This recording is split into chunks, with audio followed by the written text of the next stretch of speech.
was born and raised in a town of 365 people. And so, as you can imagine, being someone who was interested in the arts, there weren't a whole lot of opportunities. But coming from that to Austin and finding a whole community of people, I know it sounds really lame, but they're like my family. And I've met some of my best friends in Austin Shakespeare shows and done, I think, some of my best work. I've always loved Austin. Austin has had a place in my heart. It's been a much needed rejuvenation, not only as a person, but as me as an artist. I feel like I'm actually seen here. I wish I had it when I was growing up, because I probably would have kept acting then instead of trying to play around with it now. The first time I even ever saw theater, my dad played Polonius on this stage, and it was fantastic, and it was one of the moments that I recall falling in love with theater. So I really was looking forward to getting to play on the Zilker Hillside. There are moments where the entire hillside will gasp or they'll all laugh. And it's incredible how Shakespeare has made a hillside full of people laugh 400 years after he wrote the plays. Shakespeare's works present to us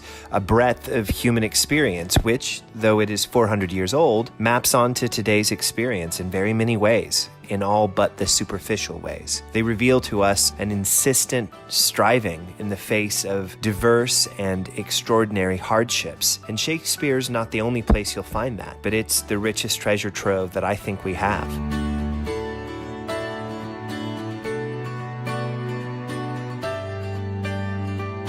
I think of Austin Shakespeare as a classical theater company. They focus on older texts, certainly mostly Shakespeare, but also things that are a little bit older but that really deserve a re-examination, especially in light of the times. I grew up with Shakespeare, I grew up with acting, I grew up with theater, I grew up doing monologues and soliloquies, and having the world open to me. And I just hope that Austin Shakespeare can extend those branches out so that more kids would have a better chance. I've watched kids that haven't been able to say a word, have been wallflowers and off to the side, completely come into their own. It happens every single year with these kids. What's really great about seeing the kids, especially at the Curtain Theater, is that they're not mic'd. They're using their full body, they're using their full voice. It's been at least 11 years since I've been watching plays, and now 6 years since I've been in one. When I'm planning out what I'm doing in the summer, I'm like, oh yes, the month of June, I am in Austin Shakespeare. That's what I'm doing. It's almost like going back home. You know, in a city like Austin, they're not all at one school, but the fact that they have a place where they can all come together and do Shakespeare is amazing.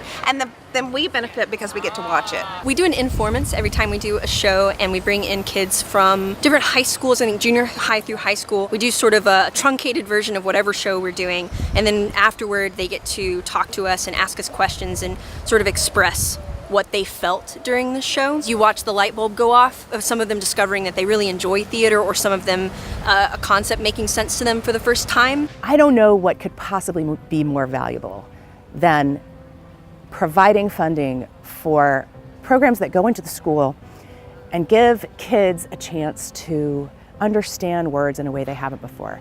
Give kids a chance to stand up in front of a group like they haven't before, so that next time they have the chance to do that, they say, I can do that.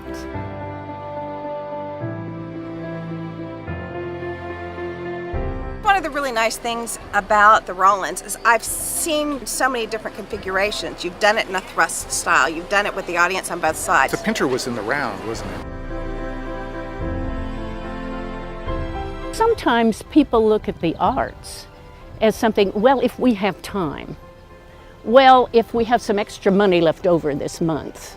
But it's really a very fundamental part of not only the education of the young, but the quality of life of the middle and old. And as we help all of us go through the various phases of our lives, it helps to understand vicariously, yes, but deeply, yes, all of the challenges over time that can come to human beings. The arts bring us that. Having to open yourself constantly gives you the muscle memory of opening up yourself to yourself, and it makes you able to kind of dissect what you're feeling and grow better, and it gives you just kind of that way of really becoming a better person. It's covering time and space. This is really us. This is me. And theater becomes something that's more achievable, more realistic, and not so abstract. And that is the mirror we want reflected back to us, that challenges are surmountable, that wit punctures malice and releases joy, that romance is worth it.